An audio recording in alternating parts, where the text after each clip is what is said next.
This just in. Monsters of an unknown origin have invaded numerous cities throughout the world, causing massive destruction and civil unrest.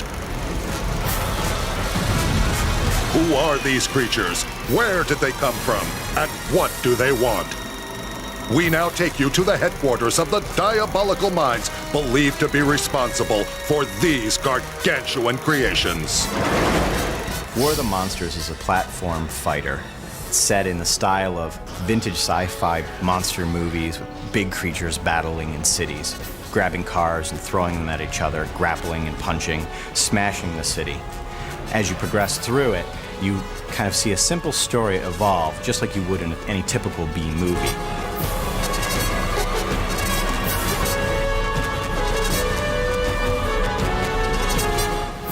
Armies are mobilizing while local authorities are doing their best not to aggravate these gargantuan beasts.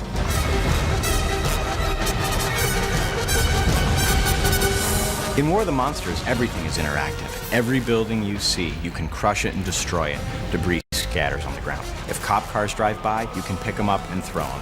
Climb to the top of a skyscraper and there's a radio tower there, peel it off, throw it at your enemy and impale him. So it's not just the stuff's interactive, but they also actually function differently. So when I grab like a power transformer off of a building, I actually can fire electrical blasts out of it. You can do things like sneak up on people and kind of shove them into the power lines and watch them get shocked. When the military attacks you, if you take the risk to run up at them, you can pick those guys up and you can launch missiles at your opponents. There are some levels where just swarms of military choppers right out of the movies will come right at you, and you can smash and destroy some of them, or you can grab one, look at your opponent, and then throw it right back at him. Just like the monsters of the Atomic Age, these titanic nightmares seem to be bent on the destruction of anything in their path. Buildings are being knocked over like blocks. Cars hurled like toys. The cityscape has become a giant playground for these battling behemoths. The environments not only provide debris and things to throw, but they also have a number of built-in weapons to them or built-in events that occur. We have this kind of neon futuristic city setup where you can actually trigger tidal waves that will come out and kind of wash your enemies partially away. We have another one that's set in this tropical resort kind of setting with a volcano in the background that's supposedly dormant, and as you fight kind of on the shoreline, you can actually find ways to trigger the volcano, which will begin raining hot lava down at your opponents. Here at WPSU News, we are tracking each monster as it rampages through the streets, causing great havoc. Once these creatures get closer to each other, we'll be switching you live to our close combat camera for a better view of the action. We didn't want to be a standard fighter, tied down in hand-to-hand combat. We wanted to be able to have the players do free roaming combat, long range and short range. So if you're doing two-player deathmatch, for example, you have a traditional two-player split screen so that you can run around the arena. But when you get close to the monster, the real-time changes and the two viewports become one into a more traditional fighting view. Then you can wail away on each other in hand-to-hand combat. Sometimes you end up going from rooftop to rooftop in these very dramatic monster battles, which usually climax in a heavy hit from Rockman or one of the other slower, heavier characters, knocks you completely out of the level, and then it transitions you back into two viewports. These monsters seem to be in complete control of the destruction. What makes them so agile and powerful?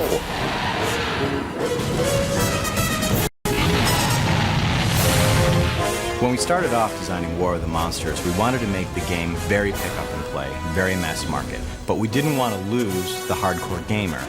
So what we did was we developed a control scheme that allowed a newbie to pick it up and just wail away on the buttons and have a really good time. Simple light attack button, heavy attack button, hybrid action button, and jump. That's it. But then as you play further and further into the game, the more advanced players will find that they can do modified combos. What happens is as you play through the game, different types of mechanics emerge in different combos. So you might do jump and then climb a building, jump off the building, and then do a butt stomp. Go right into hand-to-hand combat, do up and heavy to do a stun hit, grab the guy and throw him into a building. Now those are all just mechanics that are built right off a very simple control pad layout, but they also yield a very spectacular combo.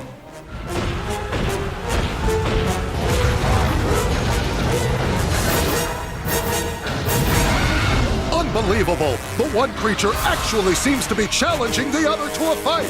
He's literally taunting him! Well, folks, this can't be good!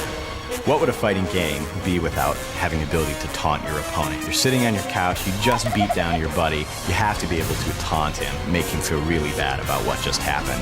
But in War of the Monsters, we take the taunting a little bit further. When you get fully boosted, when your monster collects enough monster energy and you taunt, you get a boost. And for a set amount of time, you do like double or triple damage depending on the character. So taunting not only is cool just from the demeaning value to your opponents, but it also is an integral part to gameplay.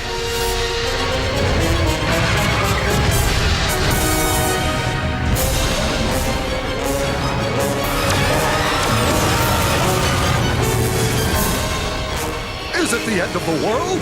Will humanity survive? Which monster will prevail? Stay tuned for more at 11.